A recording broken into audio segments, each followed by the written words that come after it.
Sorry, guys. What's going on? This is the pre-party, a presentation of Alliance-Wrestling.com. Your number one source for news and information for the National Wrestling Alliance. My live wasn't on. I thought I was live. I thought I was live on YouTube. I thought I was live on Kick and Twitch and Kick and TikTok, and I wasn't. I was only live on TikTok. So now we're live everywhere. What's up, everybody? Today we celebrate the 250th anniversary, not 250th anniversary, the 250th episode of the NWA Power. Man, I'm so thrown for a loop because, everything kind of fell apart here.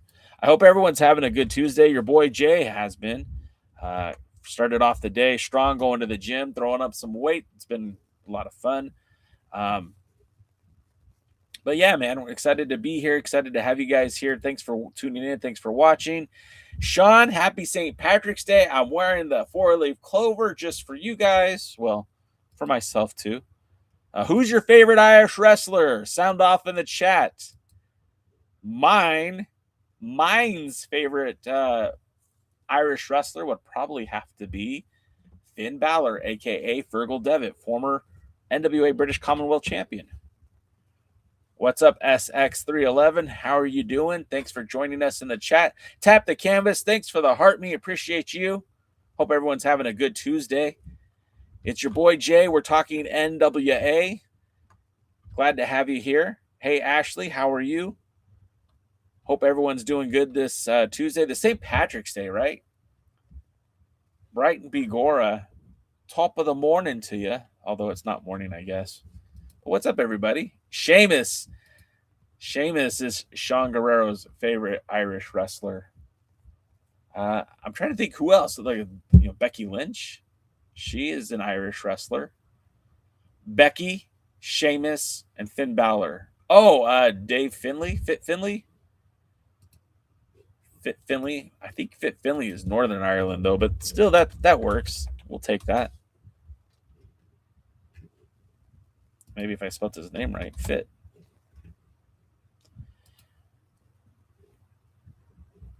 Yeah, Northern Ireland. Okay, so he doesn't really count. Because Northern Ireland's still part of the United Kingdom, so nevertheless, I hope everyone's having a good day. Thanks for the heart meet. Appreciate that, Peter. Restaurant, thank you for the heart meet. Jose said Becky's my favorite Irish wrestler. Becky's a good choice. Despite whether you like the man or not, you can't take away the accolades that Becky Lynch has as a pro wrestler. I'm going to say Mia because I don't think I could say your name. Premium. I hope you're having a good day. Ashley said Sheamus. I can't. Premium. I can't say that name. Russell Rand said, what's the deal between EC3, Bad Blood with the NWA? The simple fact is EC3 was decided not to renew his contract with the NWA. No one has really verbally said why that is, but we're starting to see that there has been an amicable. Well, let me try that again. An amicable. I can't say it. Amicable. There it is. Amicable divorce, parting of the ways between EC3 and apparently the NWA. It even comes out to words are hard sometimes, Ashley. It's coming. What we're finding out is it's happening. That the promotion Exodus Pro that at one point was part of the NWA is the first territory system under William Patrick Corgan. It looks like they are distancing themselves from the NWA as well. When you go to the upcoming live events, they are no longer featured as an upcoming event, and their event is coming soon. And when you go to the territories, no longer is the Exodus Pro listed as a member of the NWA territory system. And, as far as EC3 goes, I still think he's a heck of a talent, right? I got to talk to EC3. I got to have him on this very podcast. Well, not this podcast, but the Alliance blog podcast. And, I feel like when you look at EC3, he's a hell of a talent. But sometimes I think maybe he takes himself a little too serious. And, his run in TNA wrestling was remarkable, but it was also TNA. He didn't have the same impact in pro wrestling in TNA or in WWE as he did in TNA. Like, he had the 24/7 title. I believe he held the NXT title. And like, I don't think EC3 is a bad guy, but obviously he was not comfortable with the direction that the NWA was going. Very similar to how Nick Aldis departed from the NWA, and I think a lot of it has to do with ego, right? At some point, if they're not going to put me as world champion, what am I doing here? When Nick Aldis, lost his second world title to Trevor Murdoch, and then the belt went to Matt Cardona, and then eventually ended up on Tyrus. I think Nick Aldis decided, like, hey, they're not putting the belt on me, but they're going to put the belt on Nick Aldis. I don't think that's best for business. And I think, all the talent should feel that way. Like, I'm the best guy in the company. I should be world's heavyweight champion. And I feel like, similar to Nick Aldis, EC3 said, hey, this is not for me. I don't like how they're going forward. So I'm not going to continue to spend my effort and energy in this promotion. And the thing is, it's like, when EC3 started to control your narrative, he kind of became very toxic to a lot of the wrestling community. And I don't use that term loosely. Like, a lot of people were just surprised and disappointed and thought the whole gimmick was kind of stupid.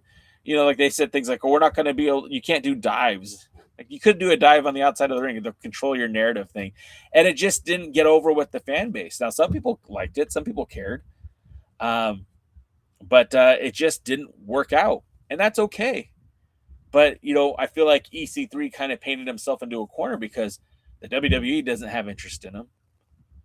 AEW, I don't think, had interest in him. And if they did, they could have signed him at any point. He's been a free agent since January. I don't think they see value in him, which is, I do believe there is value with EC3. I still feel like he could provide a lot of, not just character work, but I feel like he could do a lot of, I think he could help grow your brand. He has a brand. EC3 is a brand, and he can help grow your brand. And I feel like, the right place for him right now would probably be TNA wrestling. The fact of the matter is that they need superstars, and collectively, we know that a lot of their top names will end up in the WWE at some point. EC3 is a guy who will not end up in the WWE at some point. He's a guy that you could anchor your company on, but I just don't foresee that happening. WrestleRant says, do you think that piece of... WrestleRant, say that again. Do you think he's a drama queen, or do you think... I don't... WrestleRant, try asking me that question again, because I want to answer it for you. But personally, look, do you think he's a drama queen, or do you decide with him? When I look at pro wrestling, everybody is a brand, right? WrestleRant is a brand. Jake Howell is a brand. The Alliance Blog is a brand.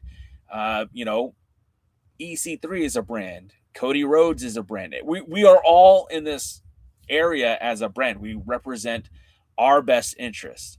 If someone from the WWE wanted to pay me to become a WWE content creator, I would abandon my lofty goals of making the NWA relevant, and I would start sponsoring the WWE in my posts and podcasts and everything. So I feel like you have to protect your brand, right? The Alliance Blog is what I've been doing for almost 20 years now. Talking about the NWA, talking about the United Wrestling Network, talking about promotions that were connected to the NWA in the past. So, a Sexy Leprechaun is a brand. Thanks, Trev. Love you, buddy. So all of this is a brand, of course. So I feel like EC3, knowing that the direction the NWA was heading was going to hurt his brand, so he opted out. And I feel like that is not necessarily a bad thing. Personally, I feel like the NWA gave him an opportunity to showcase his brand. It gave him an opportunity to grow his brand, which I feel like he did. But at the end of the day, when you look at the other promotions that are out there, like, who's going to use EC3? And as I'm looking at that, I don't know. I don't know who would use EC3 at this point. It might be not Mach 1. Major League Wrestling. Maybe Major League Wrestling has interest in using EC3. Maybe Game Changer Wrestling could use EC3. You know, I wouldn't have thought Matt Cardona was a perfect fit for Game Changer, but it worked. But until EC3 is willing to work with some of these other companies, I don't know what's going to happen. Steve, what is going on? I hope you're having a good Tuesday. And everyone who's watching on TikTok and YouTube, I hope you're having a good Tuesday as well. And yeah, I think TNA Wrestling would be the best fit for EC3 at this point. But I again, is it something he's already been there, done that? I don't know. I mean, you guys tell me. I could be wrong. I could be crazy. I don't know. Thank you all for the likes and the heart me's. I appreciate that. Trevor cracking me up. My boy T Money. EC3 and the UWN. Is that my first statement to that is does he grow the brand? And I guess the short answer is yeah. I think if EC3 was in the United Wrestling Network, I don't think that'd be a bad thing at all. But, you know, with that being said, United Wrestling Network isn't really a contractually obligated company, whereas they're not putting talent under contract. Everyone's like a pay per appearance. Everybody. And even the champions are not contractually obligated to be there unless there's something I don't know. When Danny Limelight was the UWN world champion, he would go to Alaska, he'd go to Puerto Rico, he'd go to Reality Wrestling and defend that title everywhere. But I don't think he was under a contract. Right now, speaking of Danny Limelight, he's working for your Reality of Wrestling. He just faced Zilla Fatu, and he took the title to Puerto Rico. He'll probably take that title to Alaska. And again, I don't think he's under a contract with Reality Wrestling. I think that's what he does to be loyal to the company, help grow the brand. If EC3 wanted to come work for United Wrestling Network, he absolutely could. And, you know, he might even have similar goals to United Wrestling Network. You know, and who knows? Exodus Pro could be a perfect, you know, member of the UWN. Maybe getting onto TV is something that EC3 would like to do with Exodus Pro. All of that would make sense. You're going to watch NXT tonight, Booker T in Houston, Texas on TV. You know, probably not. I don't watch NXT all the time. I will sometimes watch it the next day on the CW app. But I will say this, being in Houston, Texas, that is Booker T's hometown, where Harlem Heat originated. That's where Reality Wrestling airs. And I bet you it'll be a very interesting programming. Well, Jose said, I think TNA would fit for EC3 since they bring back a lot of wrestlers from other companies. Yeah, he would work there specifically because, one, he does have history with the TNA brand. Two, he could help elevate that current champion in Ortiz. Is it Ortiz? I don't remember who the world champion is right now. But also, I don't think you have to worry about him leaving to go elsewhere. So you could build some long-term stories around him. And you could anchor him as part of TNA because I don't think he's going anywhere else. And I don't mean to be catty. Russell Rent said micro wrestling, and that's funny. It's messed up at the same time. It's hilarious, but damn. Anyways, this is an NWA podcast, and as much as we like EC3, former NWA World Heavyweight Champion, this is the show of record, the pre-show, the unofficial pre-show for NWA Power, which airs every Tuesday on the Roku app, on Roku Sports Channel. They air at 8 p.m. Eastern, 5 o'clock Pacific, and again at 11 p.m. Eastern and 8 p.m. Pacific. Or you can watch it on demand on the Roku app. Like, it's literally available right now. But part of this pre-party, part of the pre-show is we don't go into that. I don't watch the show before we do the pre-show because it's a pre-show. Now, if you watch Power before and then want to watch us after, that's okay. I'm all right with that. But my preferred method of entry to talk about the NWA is to talk about it from somebody who hasn't actually watched the show, So we're only talking about what could happen, not what has happened. Um, it's interesting to me because when you look at the success of 250 episodes, now again, they did take quite a break during the middle of COVID. You know, they took a knee sometime in March of 2020, almost 6 years ago. And of course, that was kind of forced by, you know, county mandates, state mandates, especially in Atlanta, Georgia, where they used to film. They were unable to secure a platform at that time. They just couldn't run wrestling shows. So Billy Corgan, you know, and again, when we go back to COVID, a lot of us did not know how long the lockdowns were going to be. Some of us thought they would be a couple of weeks. Some thought they would be a couple of months. I don't think most people thought it would be like that for an entire calendar year, but that's kind of what happened. And even in the interim, even when some wrestling did open, William Patrick Corgan opted to keep that knee, to stay down, to let things kind of work their course. And it wasn't until that they started allowing wrestling shows to happen nationally that the NWA started running their events again. So, you know, Power started. I was there for the premiere tapings. In fact, I was at the press conference. You can watch the press conference on this YouTube channel at the Alliance blog, where they made the announcement about the show. And then the very next day, they started recording new episodes for the show that would end up becoming NWA Power. They had locked down the venue at the Georgia Public Broadcasting Studios in Atlanta, Georgia. And I remember it like it was yesterday because it filmed literally on September 30th and October 1st of 2019. And this was following up the big Crockett Cup they did that year, where they produced that event in conjunction with Ring of Honor, and they featured talent from CMLL and New Japan Pro Wrestling. We had Kojima in the tournament teaming with, I forgot his name now. Oh, man. Anyways, we had guys from CMLL. We had guys from ROH. And Jordan Cruz sucks as a hill. Yeah, I agree with you there, Steve. But you know, the COVID lockdown. I'm sorry, the Crockett Cup. The NWA was at a you know, almost at a fever pitch. So Billy Corgan buys the NWA in 2017.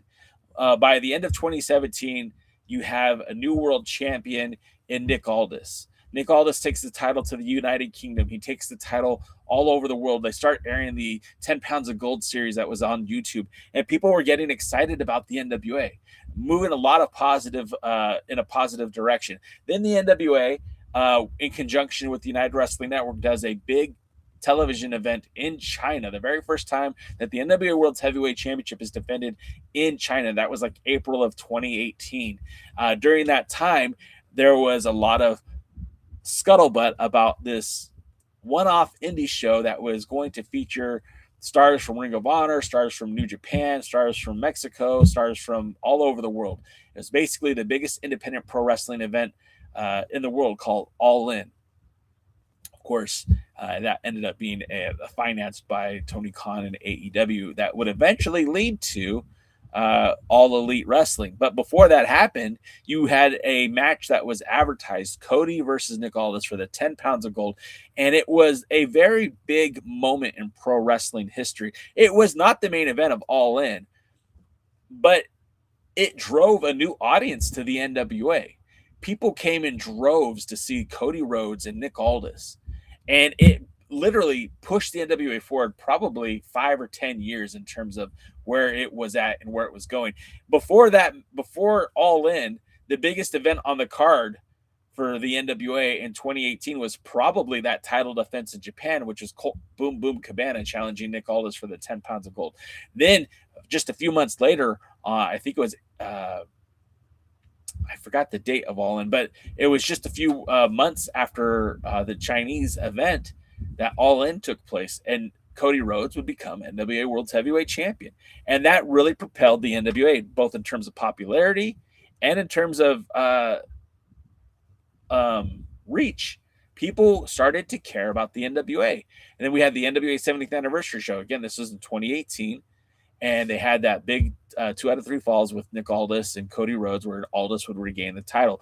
Very positive momentum going forward. We crowned Willie Mack as the national champion. Jazz defended the women's championship against Penelope Ford.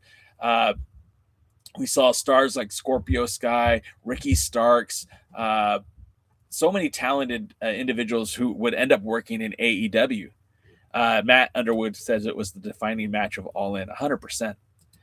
So you had all this positive momentum going into 2018. They did the New Year's Cup feature, or excuse me, not the New Year's Cup, but the New Year's pop-up event, which was in Clarksville, Tennessee. And although there was a couple of defining matches, the main match on that card that got a lot of people talking was David Arquette versus Josephus in a hair versus hair match. And I know you're thinking, David Arquette, that guy? Yeah, that guy. And again, a lot of attention was focused on the NWA. I believe the world title was defended. I think Tom Latimer challenged Nick Aldis for the 10 pounds of gold. And then we fast forward to the Crockett Cup in 2019. And again, with the addition of ROH talent, addition from talent from CMLL and New Japan Pro Wrestling, it was a larger-than-life event. Of course, the Crockett Cup that year would go on to be PCO and Brody King. We just saw Brody King versus Swerve Strickland this past weekend at AEW. They would win the vacant NWA World Tag Team Championship, and it was this big movement. It was huge. And the NWA followed that up with their studio version of TV, NWA Power. And again, filmed on September 30th and October 1st, 2019. The first episode aired on October 8th, 2019, and ran all the way until, I think it was March 20th was the last event that they aired, and all that was already pre-filmed. They had filmed in January. And it created Josephus. We saw that was the first real spotlight we had on Ricky Starks. Trevor Murdoch restarted his career in the NWA. The world was introduced to Thunder Rosa. She became the NWA Women's World Champion. There was so much positivity in the NWA during this time, and then COVID happened, and everything slammed shut. Everything stopped. All that positive momentum stopped. And had it not been for the United Wrestling Network doing the Primetime Live series that introduced the NWA audience to the United Wrestling Network audience and vice versa, we got Mike Bennett versus Nick Aldis for the 10 pounds of gold. We had Thunder Rosa defend the title a couple of times. We had Zicky Dice defend the title against the Pope. We had the tag champions who were at the time Eli Drake, aka LA Knight, and James Storm defend the tag titles against Aaron.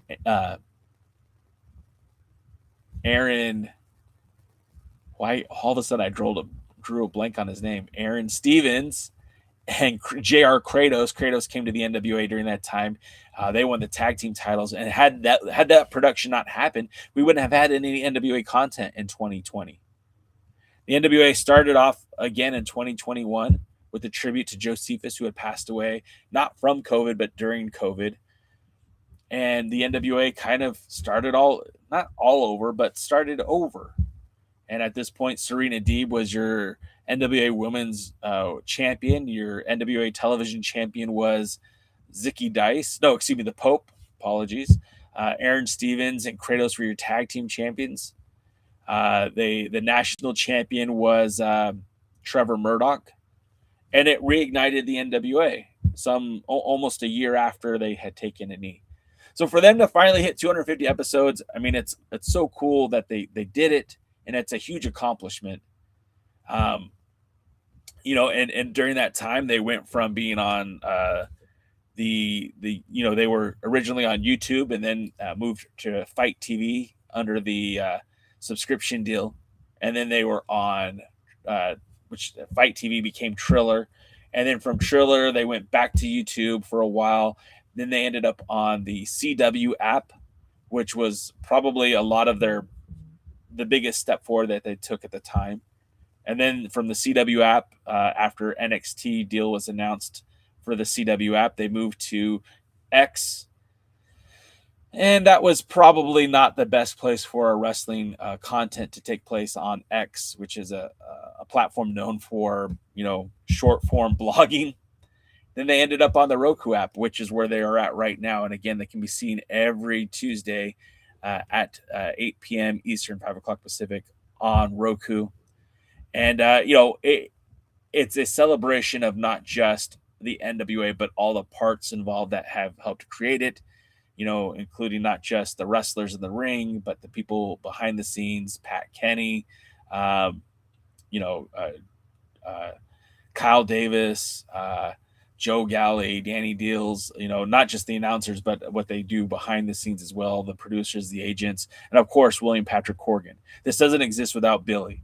And that sounds very contrary to what I normally say on this show, but if there was no Billy Corgan, the NWA as we know it today probably doesn't exist. In fact, the NWA as we knew it probably wouldn't exist. It might have been some sort of regional indie promotion, operating out of Alabama, to be quite honest with you. William Patrick Corgan posted on social media and said, hard to believe that we're just about to hit this incredible milestone, an absolute team effort too. So thank you for those who believe and continue to believe as we continue to build the modern NWA for this era while staying ever mindful of the historic greats that gave us this grand legacy. So again, 250 episodes is a milestone, of course, for the NWA. Not to pat myself on the back, but we're at like 289 episodes of the Pre-Party with J. Cal. So, Matt Underwood says, did we talk about the next 2 episodes being up this morning on Roku? No, I did not see that there were 2 episodes up on Roku. Matt, no, we didn't talk about that because I didn't see that. I didn't know that they have had 2 episodes up.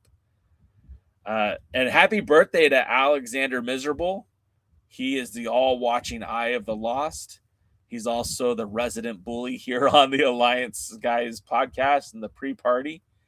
Alexander Miserable, one of the hot one of the hot up-and-coming talents for the NWA. He's been here now for a while.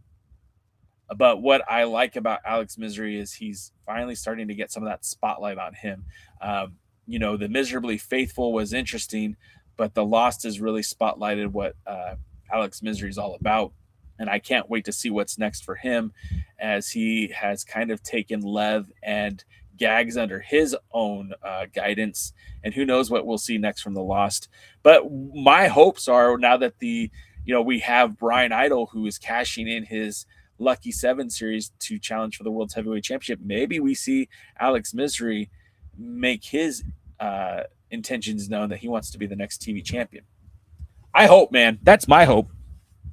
I feel like the TV title under Brian Idol got a lot of exposure, and you guys know I'm not a huge Brian Idol fan. I don't think the world of Brian Idol, but I do believe that he was a very interesting run as TV champion.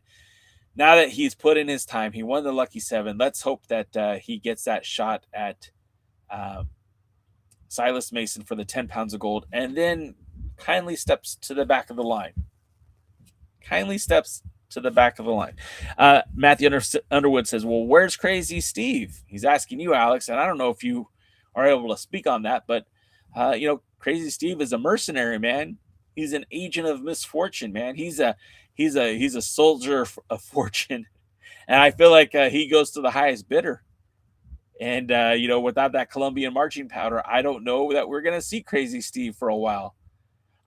What happened to the Sinister Minister? Matthew, if we're gonna ask the questions, what happened to Sinister Minister? He's gone, but not forgotten. In the arms of the angels. Let's see. And I do want to shout out my friends over on TikTok. Of course, Ben for the heart meat and the rose. I do appreciate you guys for the gifts. Appreciate you guys hanging out in the chat. If anyone wants to give me one more heart meat, that would be great. So let's talk about this week's Power. Because, again, we do have to celebrate the NWA. They're marching towards the Crockett Cup. And on Thursday, we will be spending a little bit more time talking about Crockett Cup because, of course, the TV taping is happening on April the 4th. which is Saturday before Easter, and that's coming up faster than you think. They've started seeding a lot of the teams. There's a lot of names that I'm not even familiar with that'll be in this year's Crockett Cup. A lot of odd pairings. And some people have said, like, well, what's going on, man? Like, why are we getting this guy and this guy? You know, the Crockett Cup, the original Crockett Cup, did not have universally, like, always teaming together tag teams. Sometimes you got some weird mix-up and shake-ups in that tag team tournament. So we'll be looking a little bit closer at this year's Crockett Cup on this week's Alliance Guys podcast. And as a programming note, we'll be speaking to Little Cholo from the House of Lucha out here in Southern California on the Alliance Blog podcast this Thursday. If you guys are so inclined, you could check us out for that. But as we, again, march ever so closer to the Crockett Cup, I do need to let you know that this week's Power is going to be quite an interesting look at the scope of the NWA. Now, of course, Matt the Underwood says that currently up now you could see at least 2 episodes. There's 3 total episodes that have been uploaded to the Roku On Demand app, which, if you don't mind spoilers, go for it. I didn't know that was still up there. A little out of breath. But nevertheless, this week's Power is going to feature quite a few matches, and that's always a good thing.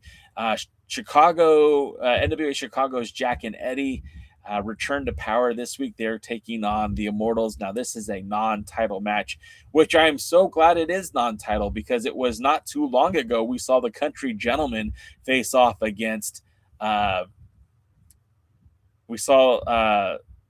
kind of lost my train of thought there. We saw Jack and Eddie let's take a few steps backward. We saw the Country Gentlemen challenge the Slimeballs for the U.S. tag titles, and then a couple weeks later, were able to challenge for the World Tag titles. Now, just a few weeks ago, we saw Jack and Eddie challenge the Slimeballs for those U.S. tag titles. And initially, I thought this was a title match, and I was a little bit bothered by that, saying, wait a minute, they're failing upwards again? We can't keep booking the tag team division this way. And it was my mistake. That's not how the division's being booked. This is a exhibition match for the Crockett Cup, and I'm sure this has a lot of I feel like William Patrick Corgan will be looking at this match very closely to determine where to see Jack and Eddie at in the annual tag team tournament. Interestingly enough, we have Hammerstone returning to the NWA. Now, the last time we saw Hammerstone, he had taken on and defeated former 2-time world champion, one-time tag team champion, former national champion, and Trevor Murdoch. Now, the thing about Hammerstone is he's been a free agent. He is not currently on contract with the NWA. We've seen him appear in MLW. He's been advertised for events for the Night Wrestling Network.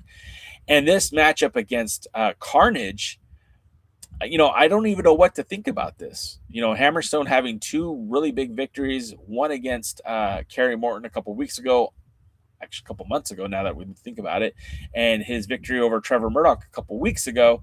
It kind of seems to set up Hammerstone maybe towards a title match against Silas Mason. Remember, they faced off at last year's Crockett Cup, where Silas Mason got the best of Hammerstone when the Southern Six, they didn't actually get involved with the match, but did cause a distraction that gave Silas Mason the win. So I'm thinking that Hammerstone is getting set up to maybe challenge for maybe Silas Mason for the world title. And now that he's going to be in the ring with Carnage, who this is his second singles match in the NWA in quite some time. We haven't seen him wrestle as a tag team wrestler for a bit. So maybe Carnage is finally going solo, and I don't know what the future of BFT is. So maybe this match will determine the future of both men. Maybe if Carnage wins, maybe he gets put towards a potential world title shot. No, they're not advertising this as a number 1 contenders match or anything like that, but it's something that is, at the very least, looks exciting. Before I go any further, I see that you guys have said some comments, so I will get to those right now. First of all, Noob, what's up? Happy St. Patrick's Day. Don't forget to wish Alex Misery a happy birthday today, too. And oddly enough, it's also Billy Corgan's birthday today. It's a lot of people's birthdays today, but happy birthday to everyone who celebrates. They took down the next 2 episodes. Okay. Well, that's disappointing. I won't be able to go watch them, but thanks, Matt. Appreciate that. Patrick Moore says, is the upcoming Crockett Cup a PLE or power tapings? Yes, Patrick, they're both. There is no such thing as PLE for the NWA, but their signature live events have just been incorporated as power television tapings. They're just on the road power tapings.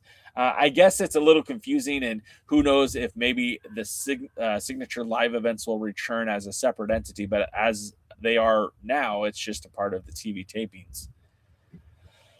Bobby Bettito, happy St. Patrick's Day to you, sir. Matthew Underwood says, I don't think Jack and Eddie are in the tournament based on the remaining teams to be seeded. Well, there you go. There you go. I hope that isn't spoilers, but there you go. Thanks for liking the video, Bobby. I appreciate that. Give us Hammer versus Throughout Crockett Cup. Hey, you're preaching to the choir, Matt. I would love to see that matchup. Again, Hammerstone is a former MLW World Champion. He's former, I believe he held the MLW National Openweight title as well. He's a beast. And steel forges steel, steel sharpens steel, however you want to use the comment. And Silas Mason is the baddest dude on the block. So a Hammerstone versus Silas Mason to me would be excellent viewing options. And if the 10 pounds of gold are on the line, then I think that's an exciting opportunity for all of us. Is Hammerstone still an MLW? Upon last inspection, I think he is. But while we think about that and ruminate on that, I will look it up here on Cage Match, and I will tell you with all sincerity that Hammerstone is said to be a part of MLW. And as I look here, as the screen is loading and I stall for time, any day now. Come on now. What's going on? Matches.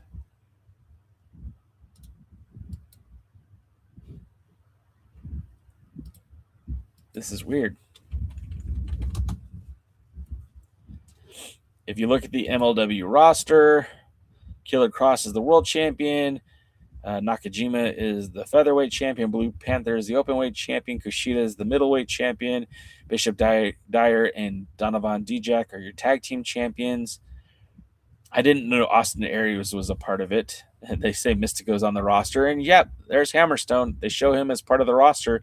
They also show Carl Anderson, Doc Gallows, Templario, Paul Walter Hauser, Ultimo Guerrero, Titan, Alan Angels, Magnus, all as part of the rosters, along with LeBron Cozone, which I think LeBron Cozone is signed somewhere else.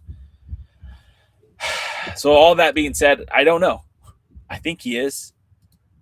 His last MLW match was in February against Ultimo Guerrero at MLW Lucha Apocalyptico back at the Cicero Stadium in Illinois.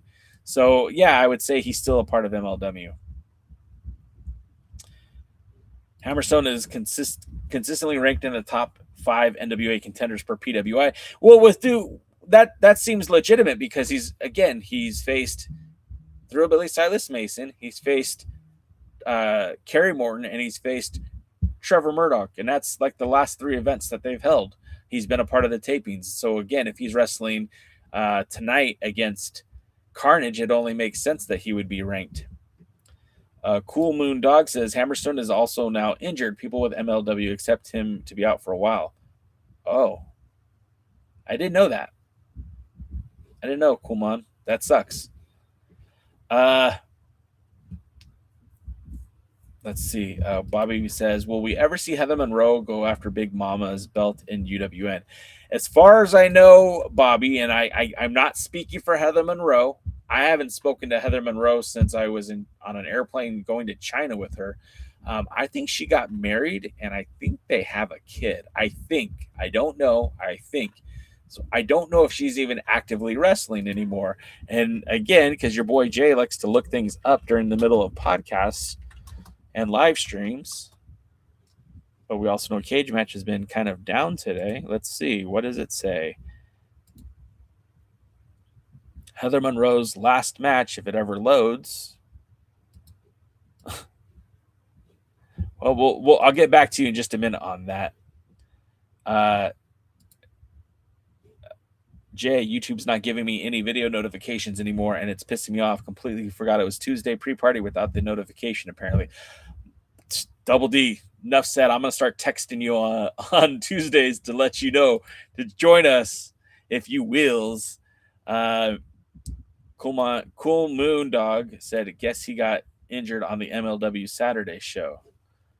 As far as Heather Monroe, the last match she had was back in September of 2025, and I haven't seen her wrestle a match since. So I'm not saying that she's retired, and I'm not saying that she is done from wrestling. I'm just saying she hasn't wrestled in a while. Bobby says, I'd like to see Mike Mondo versus Dante Casanova. Yeah, Dante Casanova is great.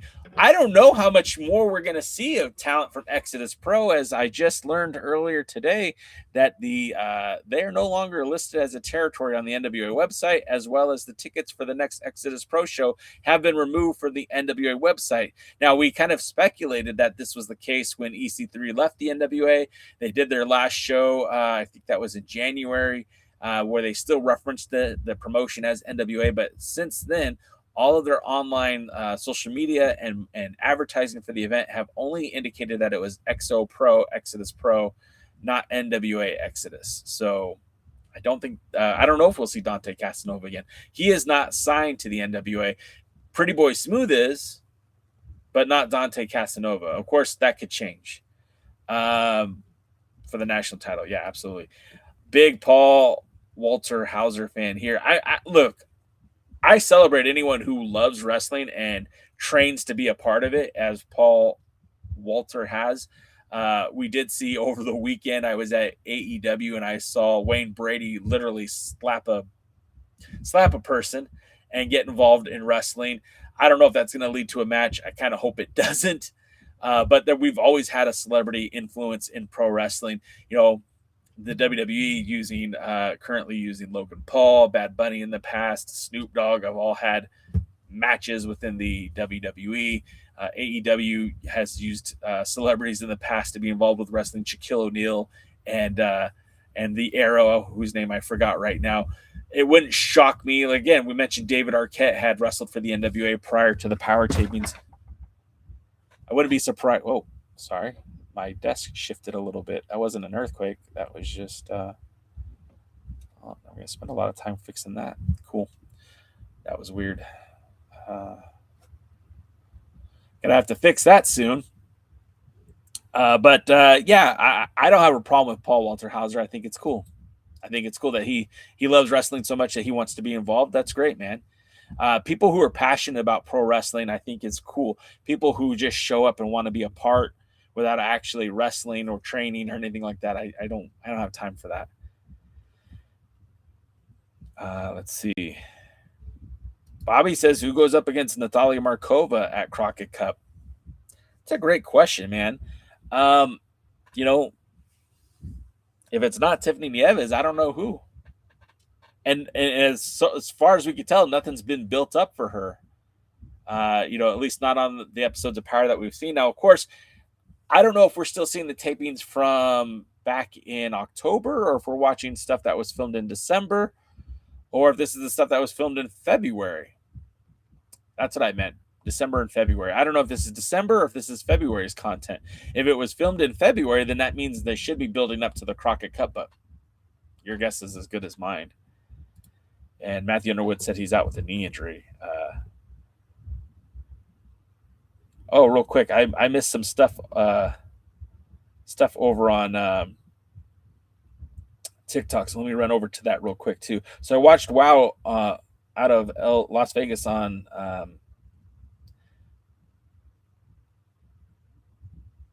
Chris, say that again. So I watched WoW on LV on PHL 57 through Xfinity the other night. What the F, Billy? Get your NWA TV right. Yeah, I mean, I think it's, you know, again, When it comes to the NWA, their TV production, I think, is top notch, but it does take a long turnaround time to get stuff recorded to airing on TV or Roku, we should say.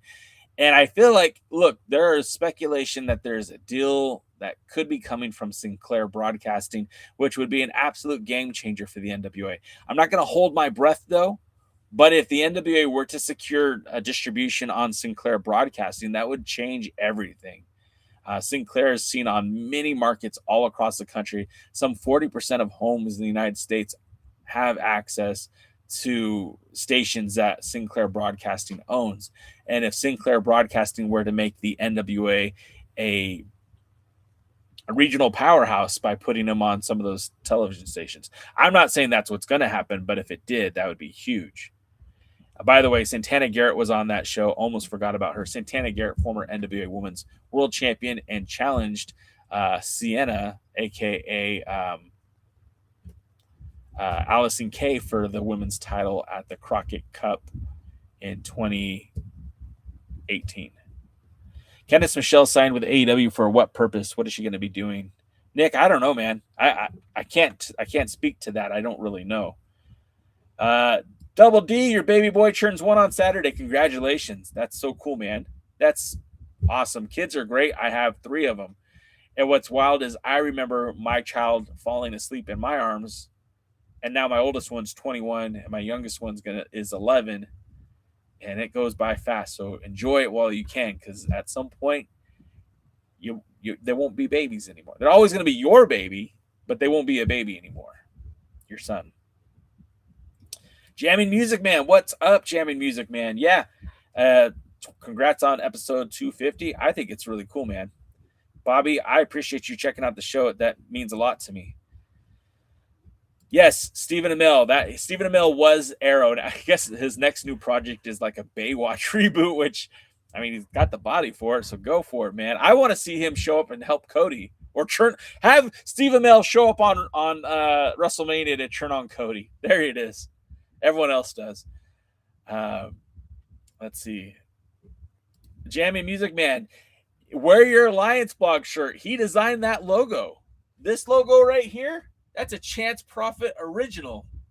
He did the original logo too, but that logo was actually a rejected NWA logo. Yeah, Chance Prophet was the best. Losing X-Pro is a huge blow. Is it though? Is it? I don't know how losing any territory is a huge blow. Does that mean that they can't use guys from Exodus Pro now? No. Are you telling me if they call up Dante Casanova and say, hey, we want to use you on Power, he's going to say no? Not having access to Richard Holiday hurts, but they weren't using him anyways. I don't see losing Exodus Pro as a huge blow. I mean, it's disappointing. They were the first territory system. First one in, first one to quit. And, you know, Chris, you and I know the NWA very well. And over the years, over the decades that we've watched the NWA, both under Bruce Tharp and Bob Trowbridge, a territory comes, a territory goes. It's always a disappointment when they leave. It's always exciting when they come. But none of it has ever stopped the forward momentum of the NWA. And it's a bump in the road. It sucks that they don't have another machine promoting the NWA. It sucks that they don't have another vessel to acquire talent. But again, at the end of the day, you've literally got Brian Idol out there going to wrestling promotions all across the country, scouting talent. He's finding names to bring to the NWA. That's what I believe NWA New Mexico is about. And every time I see Brian Idol work an event that's far outside of Florida, far outside of the NWA promotions, I do believe he is scouting for future talent for the NWA. Bobby says he thinks it's a December show. Yep. Sinclair just lost all of its regional sport networks and sports partnerships. Yeah, the information I gave was even after that. They still have a 40% market penetration. And remember, it's not just, Sinclair sold those channels, those sport networks, to another company.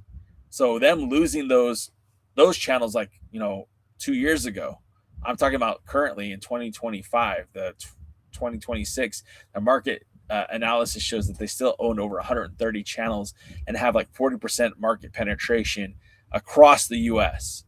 And I don't care who you are, AEW could benefit from a relationship with Sinclair. Ring of Honor being on Sinclair would be beneficial to them. United Wrestling Network would benefit from being on Sinclair. Any wrestling promotion that has TV would benefit from being on Sinclair. The NWA would probably be the most leveraged to be successful because they could continue to do Roku and add maybe like an NWA USA onto Sinclair Broadcasting, which would kind of fit the brand on par with the whole USA branding. I think it would make a lot. Everyone should check out the Alliance blog. Thanks, Bobby. Appreciate that. Candice Michelle is TNA is taking Gail Kim's old job. Those are big shoes to fill. Gail Kim did quite a bit for the roster for TNA. Is my post being deleted? Not by me, Chris. I'm everything's showing up for me. So Exodus Pro isn't a part of the NWA. When did this happen? Well, I'll tell you this. I think it was like a week and a half ago, the tickets were still being sold on the NWA website when you go to the live events. But today, I checked today, and now there is no access to Exodus Pro's ticket sales or access to them as a territory. And Exodus Pro had removed the signage, the NWA signage from their event posters and their social media accounts. So I don't think it just happened yesterday. It's probably been in the works on Exodus Pro's side for a while. Remember, they used to air their programming on the NWA YouTube channel before moving that affiliation to S1 Sports. So, yeah, I would venture to guess that it's been in the works for a while.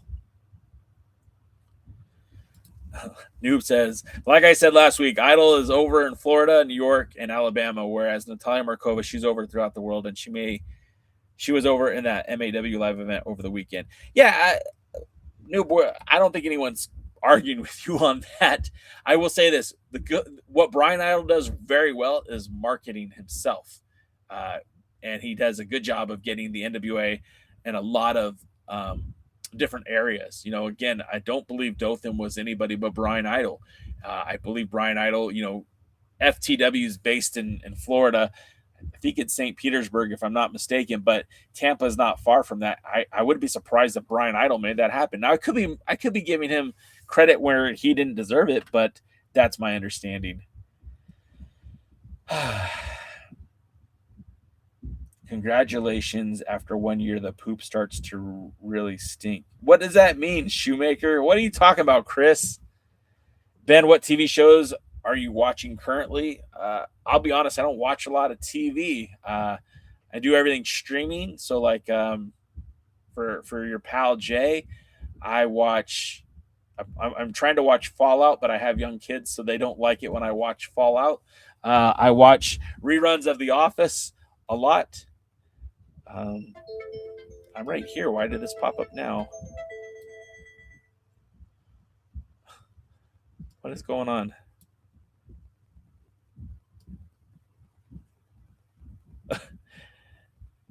I'm right here in the studio. Why? What the hell? Can I do it? My mouse sucks.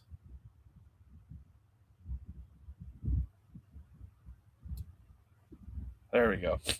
The heck. For Double D's Baby. Yeah, absolutely. So I watch a lot of Office reruns. Let's see. I'm watching the new Scrubs show on Hulu. That's a real fun show. And then I'm watching a lot of NWA wrestling, a lot of the Monday Night Raw and SmackDown. That's about it. Mass Singer, Scrubs, Survivor, Abbott Elementary, currently, and wrestling. Yeah, I mean, Double D, you know this, and you're gonna learn this when your kid gets a little bit older. Like, you don't control the TV anymore; it's what they want to watch. We watch Bluey more than anything else in my house. I'm almost 100% sure that Bluey is, making millions of dollars off my family. Jay, what do you think Billy's big announcement will be? Okay, so I haven't watched Power. I don't know what the big announcement is, but they said that there would be some implications for international tag team wrestling. And my only hope is that maybe the winner of the Crockett Cup gets seeded for a big international tag team tournament, or perhaps a tag team title defense internationally. I don't know. I don't know what the announcement is, but those are my two guesses, that maybe the winner of the Crockett Cup will be entered into maybe the All Japan Tag Team Tournament, or maybe a New Japan Tag Team Tournament. I don't know. I hope it's something good. I hope it's something really, really big. But, I don't exactly trust Billy Corgan to give us the greatest wrestling news when it comes to that. Yeah, Double D. It doesn't get easier. It gets worse.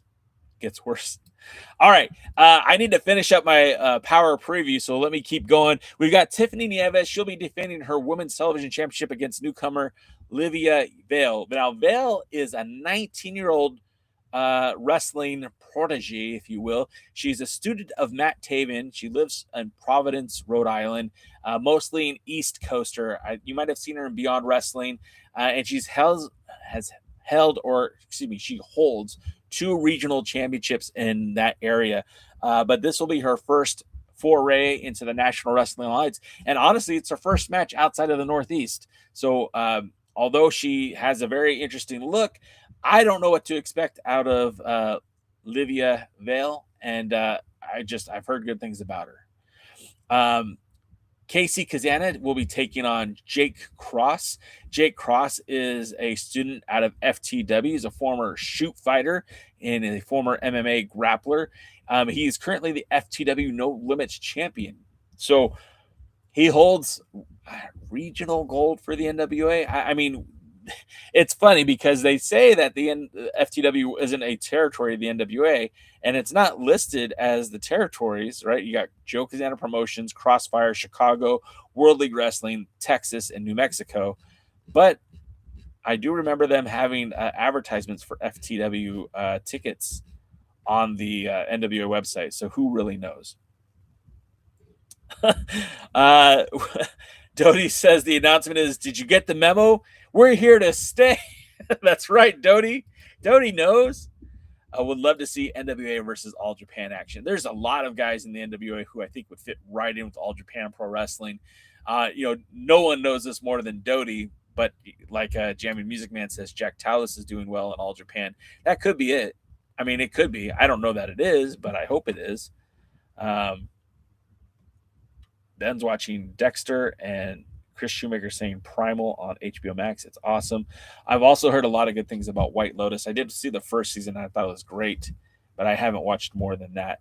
And lastly, the last bit of the last match for tonight, which I don't know if is the last match or not, features the birthday boy himself, Alexander Miserable, as he and his partners in the Lost will be a part of the 16 seed Crockett Cup qualifying match. This match is set to see Brady Pierce return to the NWA. He teams with longtime NWA standout Corey Hollis.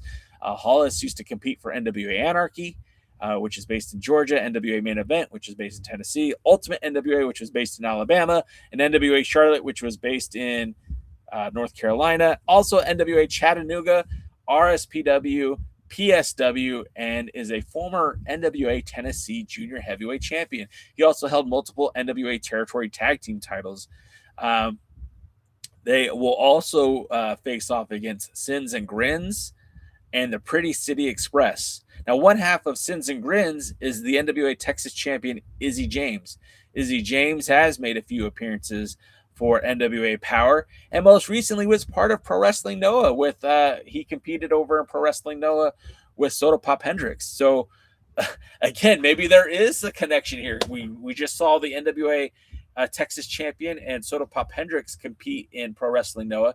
Maybe that's the announcement. Maybe there's some sort of pipeline agreement with the NWA and Pro Wrestling Noah. I don't know.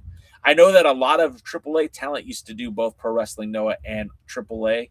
And I know that the Crash certainly has tag teams competing for Pro Wrestling Noah and in the U.S. We know that the next Crash event will feature the World Tag Team, the Crash Tag Team Champions, the Good Brothers, who also work for Pro Wrestling Noah, taking on Galnero Del Mal and Jake Morris, who also competes in Pro Wrestling Noah. So maybe there's some sort of something going on with Pro Wrestling Noah and NWA. And I didn't write this down. It's just something that I'm thinking of. Maybe that's going to happen.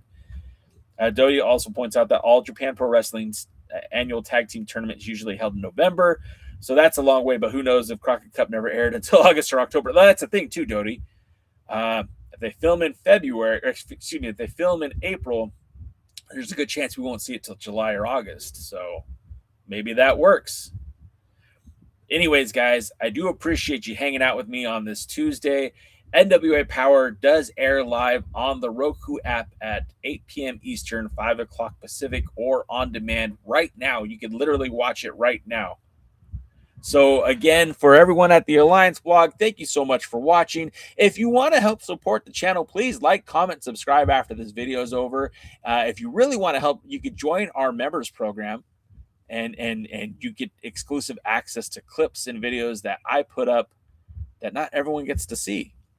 Also, if you want to support the website by wearing some of our merch, buying some of our merch like Jammin' Music Man has done, you can check that out at our alliance-wrestling.com and go to the shop button. We have a store with merch labs where you can get t-shirts, hats, cups, coffee mugs, all that cool stuff. Check that out. Yeah, Double D is a supporter of the show. He is a part of the membership program here on YouTube. You can subscribe to that. And if you don't want to, do anything fiscally supportive, that's okay. Just by liking the show and sharing it out with your friends really does help grow the channel. We are almost at 6,000 here on YouTube. We're almost at 5,000 on TikTok, and we're almost at 8,000 on YouTube and 5,000 on TikTok. So if you like, comment, subscribe, share, and we do appreciate that.